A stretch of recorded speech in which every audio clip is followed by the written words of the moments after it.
ચેનલમાં તમારું સ્વાગત છે. આજે આપણે ઓબ્જેક્ટિવ સોલ્વ કરવાની થોડી ટ્રીક જોઈશું. ટ્રીક તમને એટલા માટે કામ લાગશે કે ગણિતમાં જેટલી ટ્રીક વાપરશો ઓબ્જેક્ટિવની અંદર એટલો સમય તમારો બીજા દાખલા માટે બચશે. તો જેટલી ટ્રીકથી તમે કામ કરશો એટલો સમય તમે બીજા દાખલામાં આપી શકશો અને દાખલા શાંતિથી ગણી શકશો કે જેને કારણે તમે વધારે માર્ક્સ લાવી શકશો. તો ઘણા બધા એવા ઓબ્જેક્ટિવ હોય છે જેમાં ટ્રીક કામ લાગતી હોય. દરેક ઓબ્જેક્ટિવમાં કામ લાગે એવું જરૂરી નથી, પણ ઘણામાં કામ લાગતી હોય. તો આજે આપણે અમુક દાખલામાં જેમાં ટ્રીક કામ લાગે તેવા દાખલા સમજીએ, ટ્રીક સમજીએ અને ટ્રીકનો કેવી રીતના ઉપયોગ થશે તે પણ થોડું ઘણું જાણકારી રાખીએ. ચલો, પહેલો ઓબ્જેક્ટિવ છે દ્વિચલ સુરેખ સમીકરણ યુગ્મમાં શરત હોય તો આલેખ કેવો બને. મતલબ કે મારી પાસે બે સમીકરણ છે, તેની પરથી આલેખ દોરવાની ટ્રાય કરું તો કેવો આલેખ બનશે. તો શરત જે આપી છે તેમાં બધાનો જવાબ સરખો છે. ગુણોત્તરનો એ ના ગુણોત્તર, બી ના ગુણોત્તર, સી ના ગુણોત્તરનો જવાબ સરખો છે. તો જ્યારે જવાબ સરખો હોય અને હું રેખા દોરવાની ટ્રાય કરું તો આ પહેલા સમીકરણનો આલેખ માની લેવો આવો દોરાયો, તો બીજા સમીકરણનો આલેખ એક્ઝેક્ટ એની ઉપર બનશે. તો બે રેખા એકબીજાની ઉપર છે તેને આપણે સંપાતી રેખા કહીશું. તો આલેખ કેવો બનશે? સંપાતી રેખા. ચલો આમાં થોડું સમજીએ. માની લો એ અને બી નો ગુણોત્તર સરખો હોય, સી નો ગુણોત્તર અલગ હોય, કદાચ એવું બની શકે, આવું પણ પૂછશે. તો આવી રેખા કેવી બનશે આલેખમાં? તો આવી શરત માટેની રેખા જે બનશે તે છેદશે નહીં, સમાંતર રેખા બનશે. એકબીજાને છેદતી નહીં બને, સમાંતર રેખા બનશે આ રીતની. આ એક રેખા, બીજી એક્ઝેક્ટ એને સમાંતર રેખા. અને એ અને બી નો ગુણોત્તર અલગ અલગ આવે. સી ભલે ગમે તેવો હોય, એના સાથે કઈ લેવા દેવાનું. એ બી અલગ અલગ થઈ ગયા તો એનો આલેખ આપણી બે રેખા એકબીજાને છેદતી રેખા આવશે. છેદતી રેખા મળે. તો આ શરત તમને ચોપડીમાં આપી છે, તેની પરથી તમને થોડી માહિતી મળી શકે છે. ચલો બીજો, દ્વિઘાત સમીકરણ ઉકેલ શોધવા માટેનું જે આપણે વિવેચકનું સૂત્ર વાપરીએ છીએ તે શ્રીધર આચાર્યની રીત પણ કહેવાય છે. એ પણ વિગત ચોપડીમાં આપી છે. તો એને શ્રીધર આચાર્યની રીત પણ કહી શકાય છે. એમણે એ સૂત્ર આપ્યું છે. નેક્સ્ટ, શ્રેણીમાં a10 શોધવા માટે કેવી રીતના? તો આપણી પાસે an નું સૂત્ર છે. સૂત્ર પરથી પહેલા સમજીએ. તો આપણું an શોધવાનું સૂત્ર. જો n ના જગ્યા પર 10 લખી દઉં તો આ 10 ઓછા 1 9 બનશે. તો મતલબ કે એક ટ્રીક તમને કામ લાગશે કે જે નંબરનું પદ શોધવાનું હોય તેની કરતા એક ઓછી સંખ્યા ડી સાથે ગુણે. મતલબ કે 50મું પદ શોધવાનું હોય તો 49 આવશે, 100મું પદ શોધવાનું હોય તો 99 આવશે. તો ગણતરી કર્યા વગર આ ટ્રીક તમને કામ લાગી શકે. તો આપણો ઓપ્શન આવશે સી ઓપ્શન. ઉગમ બિંદુથી કોઈ પણ બિંદુનું અંતર શોધવાનું છે. સૂત્ર તમને ચોપડીમાં આપે છે. સૂત્ર વાપરશો કેવી રીતના? સૂત્ર તમારું આ છે. એને વાપરશો કેવી રીતના તે સૂત્રને આપણે સમજીએ. ઉપયોગ, સૂત્ર તો ખબર જ છે, ઉપયોગ સમજાવું છું. માની લો આપણું બિંદુ છે 3 અને 4. આ બિંદુનું ઉગમ બિંદુથી અંતર શોધવા માટે પૂછે તો કેવી રીતના? તો પહેલા યામનો વર્ગ બીજા યામના વર્ગના સરવાળાનું વર્ગમૂળ. આનો જે જવાબ આવે તેટલું અંતર હોય. તો પહેલો યામ આપણો અહીંયા a છે એટલે a નો વર્ગ, બીજો b છે એટલે b નો વર્ગ, સરવાળાનું વર્ગમૂળ. એ જ પદ્ધતિ વાપરી. તો સૂત્ર ટ્રીકમાં કેવી રીતના વાપરી શકો તે સમજવાનું છે આપણે અહીંયા. સૂત્ર તો ખબર જ છે, પણ એને શોર્ટમાં ટ્રીકથી કેવી રીતના વાપરી શકો. આખી ગણતરી કરવા બેસો બહુ ટાઈમ લાગે, પણ આપણે ટ્રીક વાપરી લઈએ. તો આપણે ટ્રીક શીખવાની છે અહીંયા. ચલો, તો આ રીતનું વાપરો, જે જવાબ મળે 9 + 16 નું વર્ગમૂળ એટલે 25, 25 નું વર્ગમૂળ 5, તો જવાબ 5 આવે આ દાખલા માટે. તો ડાયરેક્ટ થઈ જાય, તમારે કોઈ સૂત્ર વાપરવું નહીં પડે. ઇઝીલી મગજમાં પણ ગણતરી મેન્ટલી કરી શકો લખ્યા વગર પણ. sin 45 ના વર્ગની કિંમત છે. હવે sin cos tan જે છે કોષ્ટક, તમારે કોષ્ટક કેવી રીતના બનાવો તેના માટે હું એક સેપરેટ વિડીયો બનાવી લઈશ કે જેમાં તમને ટ્રીક મળશે કોષ્ટક બનાવવાની. કોષ્ટક ગોખવાનું નથી, યાદ નથી રાખવાનું. પરીક્ષાના પેપરમાં તમને sin cos tan ના આવા ખૂણાવાળા દાખલા દેખાય રકમમાં તો કોષ્ટક બનાવવો પડશે. તો કઈ રીતના બનાવીશું એ વિડીયો અલગ બની છે. અત્યારે આપણને ખબર જ છે કે sin 45 ની કિંમત 1/2 આવે. તો આપણે 1/2 લઈએ, તેનો વર્ગ કરવા કીધો છે તો વર્ગ કરીએ. હવે આ વર્ગ અલગ અલગ બંનેને આપીશું. તો 1 ને વર્ગ આપું, વર્ગમૂળ 2 ને વર્ગ આપું. 1 નો વર્ગ તો 1 જ થઈ, વર્ગમૂળ 2 નો વર્ગ, વર્ગમૂળ નીકળી જાય 2. તો આપણો જવાબ 1/2 આવશે. નેક્સ્ટ, મધ્યક મધ્યસ્થ બહુલક. હવે જ્યારે ત્રણે ત્રણ ભેગા એક જ દાખલામાં આપ્યા હોય ત્યારે આપણી પાસે એક સૂત્ર છે જે કોઈ દાખલામાં ચોપડીમાં વપરાયું નથી. સૂત્ર હું આવી રીતના યાદ રાખું છું, z બરાબર 3m - 2x બાર. આ સૂત્રથી કોઈ પણ દાખલો ચોપડીમાં નથી, પણ તમને ઓબ્જેક્ટિવ આવા પૂછાય છે. તો તમે આમાં x બાર અને z ની કિંમત મૂકીને ગણતરી કરો તો જવાબ મળે કે બીજું જે m શોધવા કીધો છે તે મળશે. બરાબર, x બાર એટલે મધ્યકની કિંમત 15 લખો અને બહુલક 15 આપ્યો છે તે લખો, m શોધી શકો.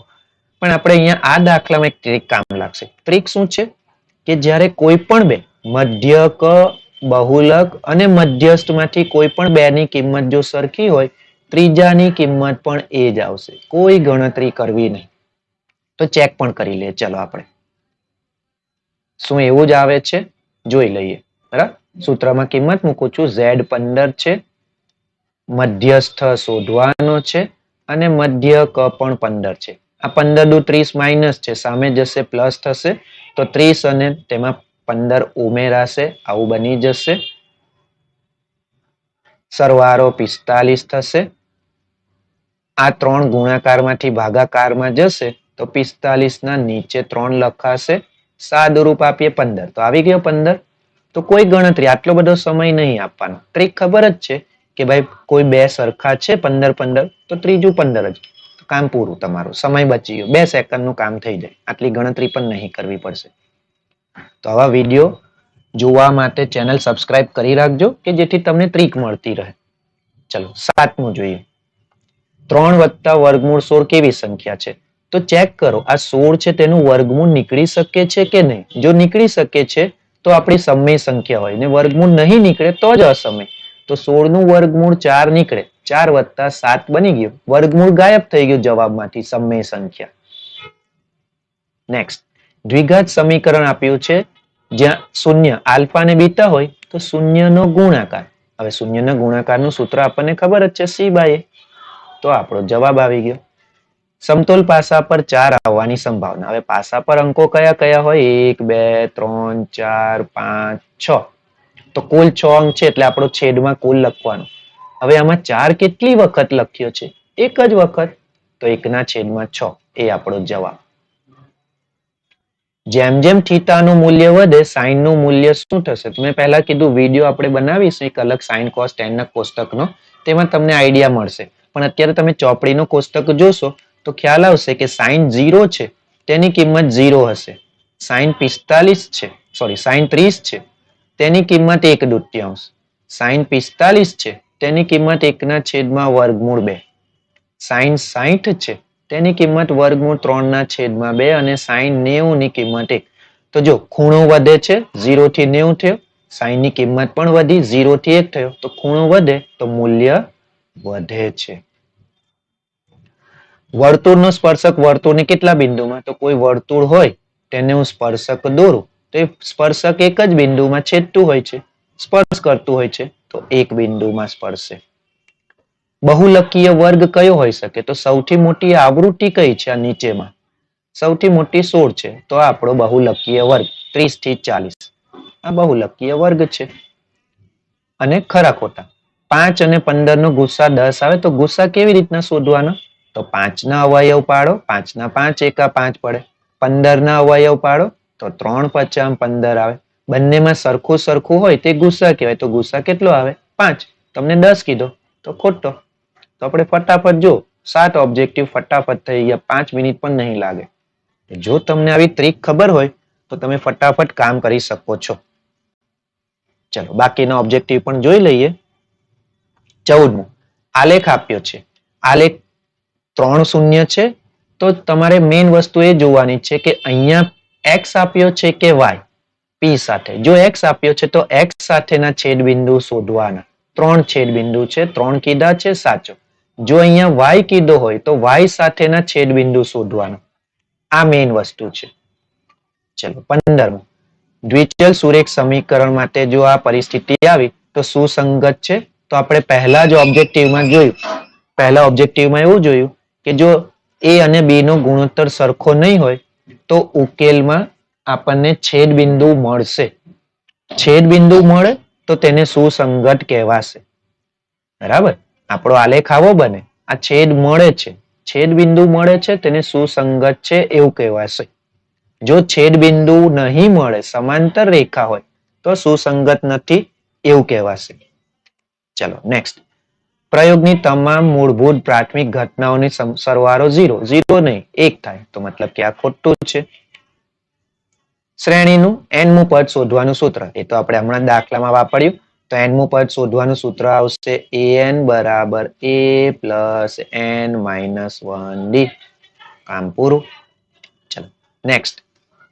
વર્તુળના આપેલા વ્યાસને સમાંતર વધુમાં વધુ કેટલા સ્પર્શક મળે? મતલબ કે વર્તુળ છે તેનો આ વ્યાસ છે, આ વ્યાસને સમાંતર નીચે એક સ્પર્શક બને, ઉપર એક સ્પર્શક બને તો કેટલા બની શકે? 2. સૂર્ય પૂર્વમાં ઉગે તે ઘટના, સ્વાભાવિક છે સૂર્ય પૂર્વમાં જ ઉગવાનો, તો હંમેશા સાચી જ ઘટના, સાચી ઘટનાની સંભાવના 1 આવે.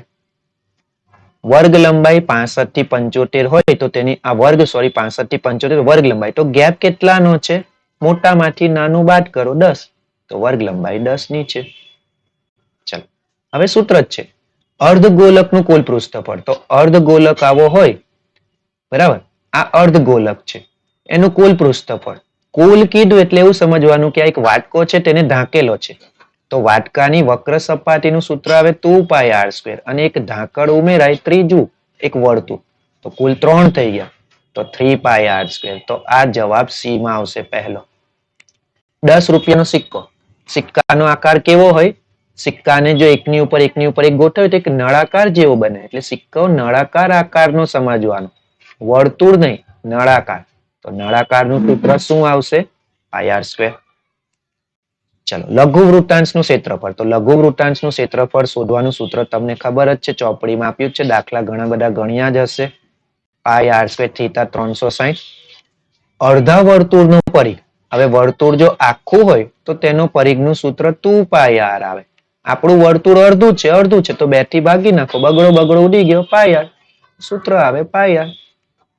તો ફટાફટ તમારા મગજમાં લોજિક ક્લિયર હશે, ઓબ્જેક્ટિવ ફટાફટ સોલ્વ થઈ જશે. તો આવી ટ્રીક સમજવા માટે ચેનલ સબસ્ક્રાઇબ કરી રાખો, વિડીયો જોતા રહો, ઘણા બધા આવા વિડીયો તમને મળશે. ચેનલમાં વિડીયો જોવા માટે થેન્ક યુ.